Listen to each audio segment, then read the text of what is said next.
Senate Bill 4 made it out of the committee of its birth 2 days ago.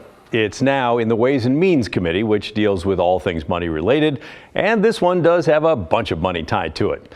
But before your eyes start to glaze over, let me point this thing out. The bill gives Governor Tina Kotek a superpower of sorts to decide what plots of land outside the urban growth boundary can be moved inside and then built on. It would be reserved for the semiconductor industry. Until now, the state has held pretty much zero locations that are big expansion spots for big companies. The idea is to change that and to grow Oregon's silicon forest. Let's take a look at the bill and meet the lawmakers behind it. First, here's a broad brush of the details. According to the latest amendments, Senate Bill 4 creates a fund of $210 million. $200 million of that is available for businesses that are going to apply for federal CHIPS Act money. $10 million will go to innovation programs at universities. Companies can apply for grants or loans of up to $50 million. For every $1 million they get, they must commit to a certain number of jobs created, and 65% of the jobs have to be permanent and paying at least the median income for their location, or the companies have to generate at least $1.25 million in state and local taxes. So there's a big pot of money, of state tax money, to entice companies to expand their semiconductor-related plants in Oregon. But wait, there's more. Oregon has what seems like a bajillion land use laws, and they seem designed to slow everything way down, which is probably a good thing most of the time. But lawmakers know that chip companies are in a hurry now to find land and grab a bunch of that federal billions being offered for their expansion. So they want Oregon to be able to move fast if necessary. And that's why they're giving Oregon Governor Tina Kotek a superpower. According to the latest amendments, the governor will have the power to issue an executive order and move a plot of land that's outside the urban growth boundary now into the boundary. That boundary is what limits growth on the outside edges of cities and towns. She'll be able to do that with up to 8 sites, 2 that are any size as long as they're bigger than 500 acres, and then 6 that are up to 500 acres. The governor must hold one public meeting near the site before bringing it into the urban growth boundary and take comments for 20 days. I think this is a huge deal. I'm pretty sure it's the first time in Oregon history that the governor has been given a superpower to change part of the urban growth boundary. But I do understand the need. Going through a normal process is probably going to take way too long. But those who love open land and farmland are furious at the implications. The possibility that protected farmland could be changed into a setting for a semiconductor plant just makes them crazy. So, who's behind this? Well, in the legislature, it's Democrats who control both chambers and the governor's office. 2 lawmakers with high-tech backgrounds have steered this joint committee which created the bill. They are Representatives Janelle Bynum and Senator Janine Solomon. So I am trained as an electrical engineer. I spent time at General Motors for 6 years in product engineering.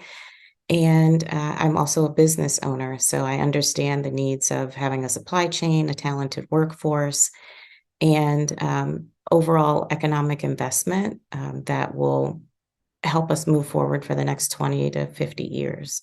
I have worked for a STEM-related education software company for 25 years in Washington County. I'm a former school board member in Hillsborough for 8 years. I am the current, current state lead for the National Caucus of Environmental Leaders. I'm a mom, and I'm a Meemaw, and I care about the future of our state. The Joint Committee heard hours of testimony from experts in the semiconductor world and business development folks who want them to do everything possible to lure new companies to Oregon. They also heard from farmers and others who did not want the urban growth boundary messed with. So, what is it that the big companies are looking for? Who has the sites in Oregon that really looked at the 2-hour window from the Portland airport, who was in the area of the cluster, the supply chain, where the talent and workforce was because of that cluster. And then we knew that we were going to have to come into this and really look at all corners of the state. And I think it's opened our eyes to making sure that we're looking at those next steps of site readiness. Where in our state do we have that industrial land? And also making sure that we really address being open to business and allowing them to come to an area where they know their supply chain exists. So that set of criteria shows you why they didn't really think about every corner of the state. They thought about every place that was a 2-hour drive from the Portland airport, which does make sense. If a big company has a lot of people coming and going, they don't want them to have to drive forever to reach the airport. Senator Solomon said there are several smaller sites that were also identified as possible spots for companies and that they are now inside the urban growth boundary. But to find those really big sites, they had to look outside. Representative Bynum said despite the governor's superpower, land will not be taken from a farmer who does not want to sell. Not to my knowledge, but I don't know why a company would do that. It's not competitive at that point. And I think here's the point that is really important. Oregon is competing with other states. And so if we don't have the land or the site, they can go somewhere else.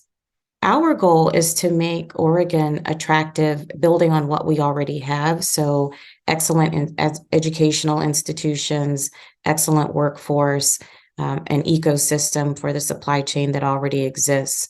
Land is not our competitive advantage in this equation. All of the other things are. So if people want land really quick, fast, and easy, it's probably going to be in another state. Both leaders said they still want more new laws and incentives to help boost the semiconductor industry here.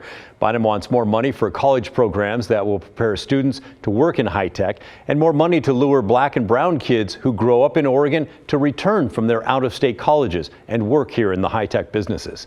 Solomon wants more tax incentives and enterprise zones and funding for tech in schools. I'm told the bill should sail through Ways and Means and then be voted on by the House and Senate relatively soon. We'll keep an eye on that and let you know what happens. In the meantime, what do you think about Senate Bill 4? Are you glad the state is finally moving quickly to try and boost the Silicon Forest? Is it too little, too late, or is it an awful land grab? Send me your thoughts. Let me know. Our email address is thestory@kgw.com or call and leave a voicemail 503-226-5090.